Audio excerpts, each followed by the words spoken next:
On en parlait dans la dernière vidéo sur les études de cas, quand on a un nouveau projet de vie, quand on cherche à déménager, il faut que l'immobilier puisse suivre. Pour que l'immobilier puisse suivre, puisque c'est quand même de gros projets, il faut être capable d'avoir le recul nécessaire pour prendre la meilleure décision et faire en sorte que, finalement, ce soit fait très naturellement. C'est ce qu'on voit aujourd'hui dans cette vidéo, c'est parti.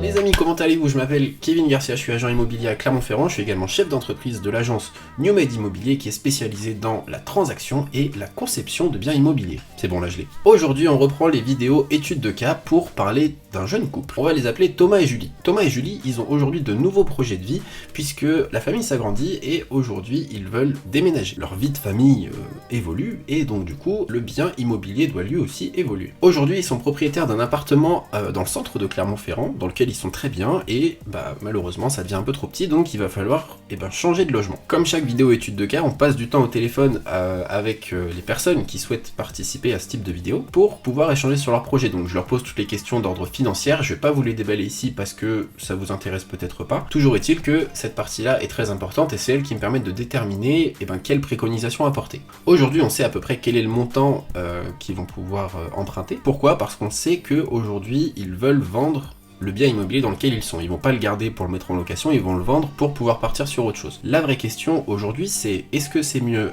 de vendre son appartement puis d'en trouver un nouveau et de l'acheter, ou alors de trouver le nouvel appartement et de vendre en conséquence? C'est une vraie problématique et c'est la question que se posent beaucoup de personnes qui sont dans cette situation et ça se comprend tout à fait. On va du coup projeter les deux situations pour voir un petit peu comment on s'organise.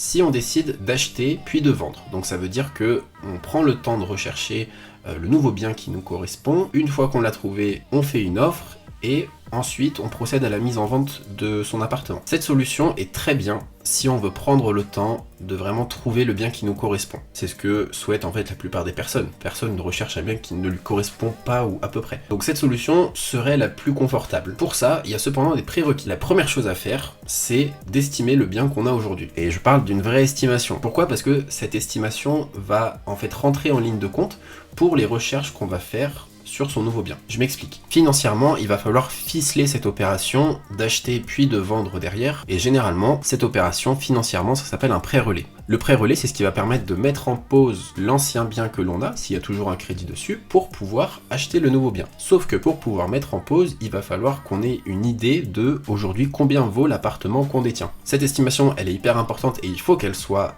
bien réalisée, auquel cas, on va se retrouver avec une fausse estimation qui va du coup fausser la capacité d'emprunt du couple et qui va les induire en erreur sur leur budget pour trouver un nouveau bien. Imaginons que je fasse l'estimation et que je dise votre appartement il vaut X euros et en fait cette estimation elle est 50 000 euros trop chère que la vraie valeur du bien. Ça veut dire très schématiquement que le couple va se retrouver avec une idée faite de l'appartement qu'ils ont aujourd'hui avec 50 000 euros de trop, donc ils vont orienter leur recherche avec 50 000 euros de plus et on va se retrouver au moment où ils auront trouvé à mettre le bien en vente 50 000 euros de plus puisqu'ils se sont basés sur l'estimation, c'est normal, pour que finalement ça se vende pas. Si c'est le cas, ils vont se retrouver dans une situation hyper embarrassante puisque l'estimation était fausse, donc il va falloir vendre le bien, sauf qu'on va le vendre moins cher, donc on va se retrouver avec un plus au niveau de la banque qu'il va falloir amortir quelque part. Donc tout ça pour dire que l'estimation, elle est hyper importante dès le début. Une fois qu'on a trouvé le bien, on va procéder à son acquisition et dans le même temps, vendre l'appartement qu'on a. Pendant ce temps-là, pendant le temps de la vente, le prêt concerné par l'appartement en vente va être mis en pause, donc on va éviter de se retrouver avec des trop grosses mensualités, avec 2 crédits en fait, et ça, la banque autorise cette situation pendant 1 an, renouvelable 1 an. Donc ça laisse un peu de temps pour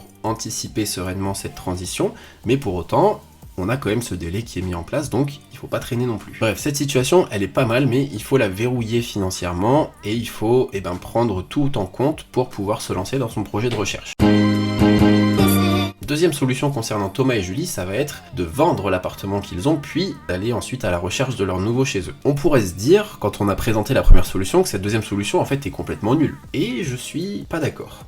Je suis pas d'accord parce que aujourd'hui, on voit que le marché, je parle de Clermont-Ferrand puisque c'est là où je travaille, est très tendu. Ça veut dire qu'on se retrouve avec des appartements qui ont une valeur de marché qui est de 100 par exemple, mais qui se vendent 120. Pourquoi? Parce que c'est très tendu, les prix augmentent, donc forcément on se retrouve à vendre à des prix où on s'y attendait peut-être pas il y a 1 ou 2 ans. Donc pour les vendeurs, on n'est pas à l'abri d'une bonne surprise. Dans la première solution, on est obligé de fournir une valeur de marché. Donc ça veut dire une valeur où on sait qu'à ce prix-là, ça va se vendre. Quand on décide de vendre pour acheter, on peut essayer de vendre au meilleur prix pour les propriétaires. Et ça va permettre d'augmenter la capacité d'emprunt et de financement du nouveau bien. Autrement dit, si on décide de vendre puis acheter, ça nous laisse, dans la première solution, ça nous laisse le temps de trouver le nouveau bien, mais dans cette solution-là, ça nous laisse le temps de pouvoir vendre le bien au meilleur prix. Si l'opération est un succès et qu'on arrive à vendre au prix qu'on le souhaite, on se retrouve du coup avec un patrimoine qui est plus important et qui va permettre d'aller à la banque en disant j'ai vendu à tel prix, maintenant combien je peux emprunter en plus, et ça permet de donner sa capacité maximale pour sa recherche. Bien sûr, ça inclut du coup une période de transition, donc généralement c'est soit de la location, soit on retourne chez les parents le temps de trouver la nouvelle maison. Et là, il y a aussi autre chose à prendre en compte, c'est qu'il ne faut pas se précipiter. Même si les périodes de transition sont compliquées, il ne faut pas aller sur le premier bienvenu, on reste quand même strict dans ses critères de recherche, et ça peut être l'erreur de beaucoup dans ces cas-là d'aller dire je prends la première chose qui me tombe sous le nez parce que